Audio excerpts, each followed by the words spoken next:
Bill Gates said, "I will always choose a lazy person to do a difficult job because a lazy person will find an easy way to do it." What's a real-life example of this? The clerk was asked to bring 145 white papers into the office. He doesn't want to count the papers manually, so he printed 145 blank sheets and took them in. Smart, he used a machine that counts as one of its functions, but not the primary function, to do the counting for him. It's just enough outside of the box that most people wouldn't think to do it at all. When Carl Friedrich Gauss, the famous German mathematician and physicist, was in elementary school, around 1784, his class was assigned the busy work task of adding all the numbers from 1 to 100, 1 plus 2 plus 3 plus 4, and so on. This usually kept the class quiet for half an hour or so. 7-year-old Carl was sitting quietly with the correct answer, 5050, while the rest of the class was just starting, so the surprised teacher asked him how he came up with the solution. He replied that he added 1 and 100 and got 101. Then he added 2 and 99, and got 101, 3 plus 98 equals 101, and so on. He realized there was a pattern of 50 pairs of numbers with each pair adding up to 101. And 50 x 101 equals 5050. I plug clocks in at midnight so they're already set. Trip the main fuse in the house at midnight to do all the appliances too, lol. I work for a huge company. A huge company. That said, as management are all about 40 plus, anyone who can use a computer for more than word and writing a letter is deemed a computer geek, official title. Usually data checking consists of having one Excel spreadsheet on one screen, and on a second screen, which has only just become a thing, it's a good old Ctrl+F to find the linked data to check. VLOOKUP has literally cut my workload down from a week's work to 10 minutes. I'm not telling them, compliance and other managers on an equal footing to me all just think I'm very particular and make a low amount of errors. COVID lockdown has meant I'm working from home and I'm literally doing a 1 to 2 day week. One of my favorite examples is Andy Kim. And I'd like to preface this by saying that I don't think Kim is lazy so much as a genius.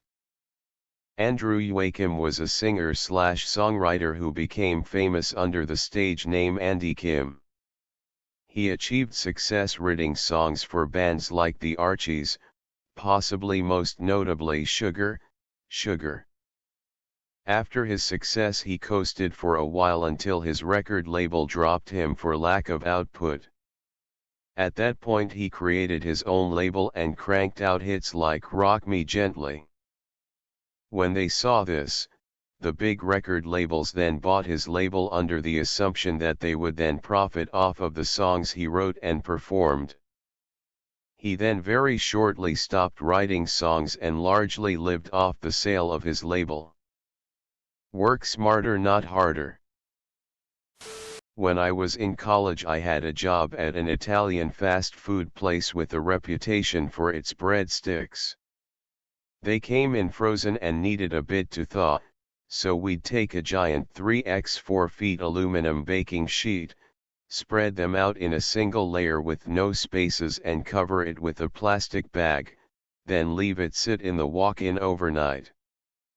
The next day you'd have to get a pair of tongs and move each stick to a new tray, turning them over, then cover the new tray with the bag and let them sit on racks for a couple of hours before brushing on the garlic butter sauce. This was tedious enough that you'd usually be ready to brush the butter on the first tray as soon as you turned the last tray. I was given this task for the first time one morning and just did not want to deal with it.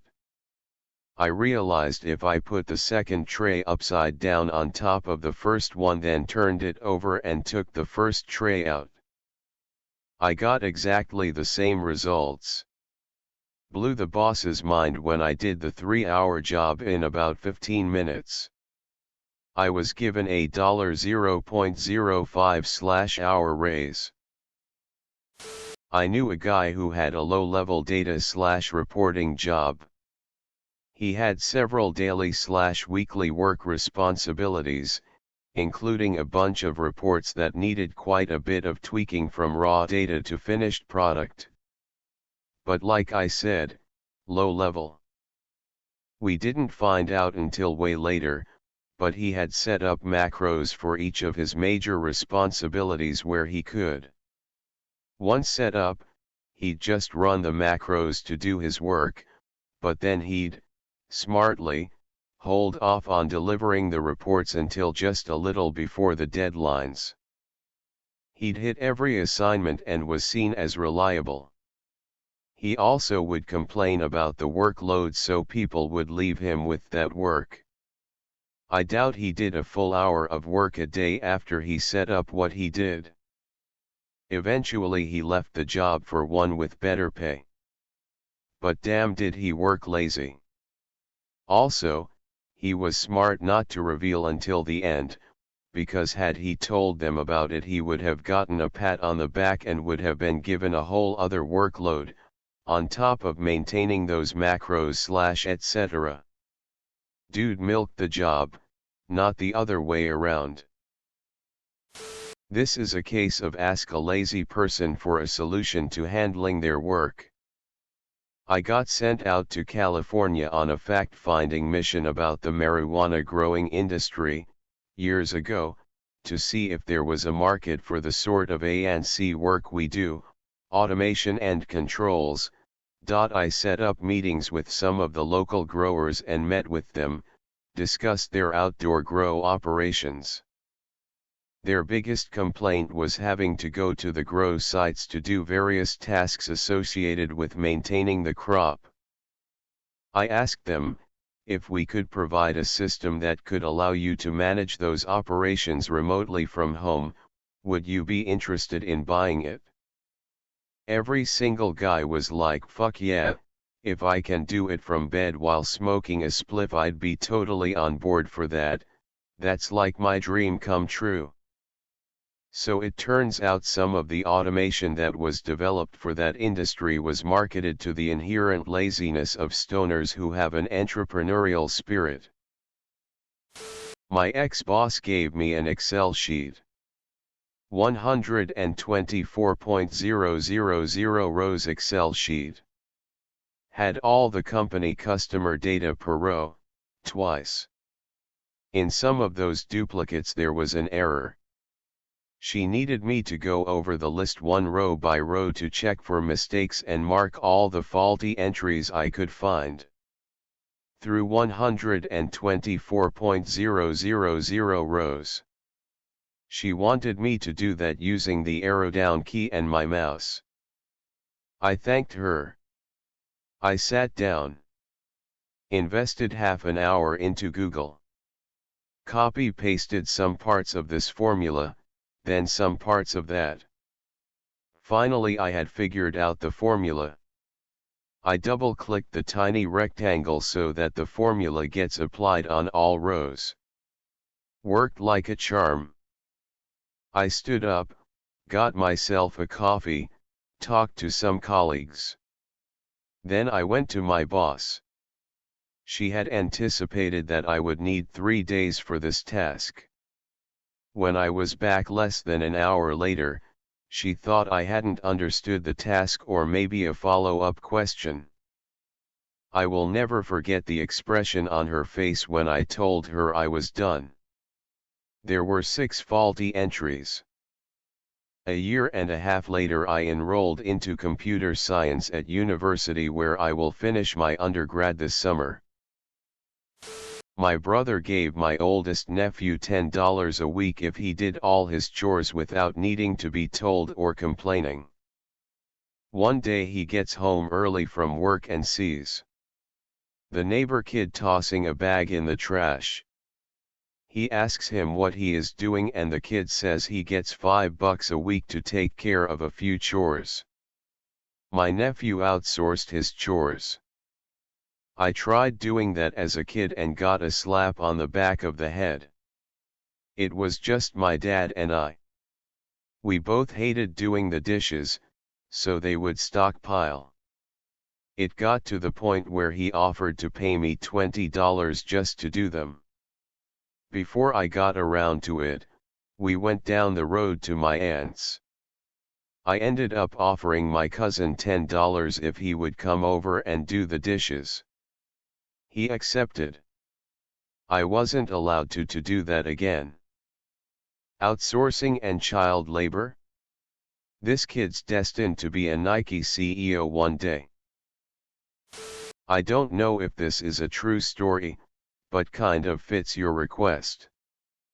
There was a manufacturing plant that made toothpaste. One year for some reason there ended up being an unusually high number of empty boxes being shipped out. So in order to stop that from happening, the head of the company hired a couple engineers to develop a system to catch any empty boxes so they didn't get shipped with the boxes that actually had the toothpaste tubes in them. The engineers developed a system that if the box weighed below a certain amount, the system would stop and a worker would have to go remove the box and start everything up again. The person in charge loved the idea and implemented it immediately. And right from the get-go, the number of empty boxes shipped dropped to near zero. The head of the company wanted to go see the system in action, so he goes and visits the plant one day and notices a huge fan right by the assembly line. Very confused as it wasn't hot, he asked the plant manager why the fan was there. The plant manager said the workers were tired of stopping what they were doing to remove an empty box, so they just hooked up a fan to blow the empty boxes off the scale before the system recognized it was empty and shut everything off.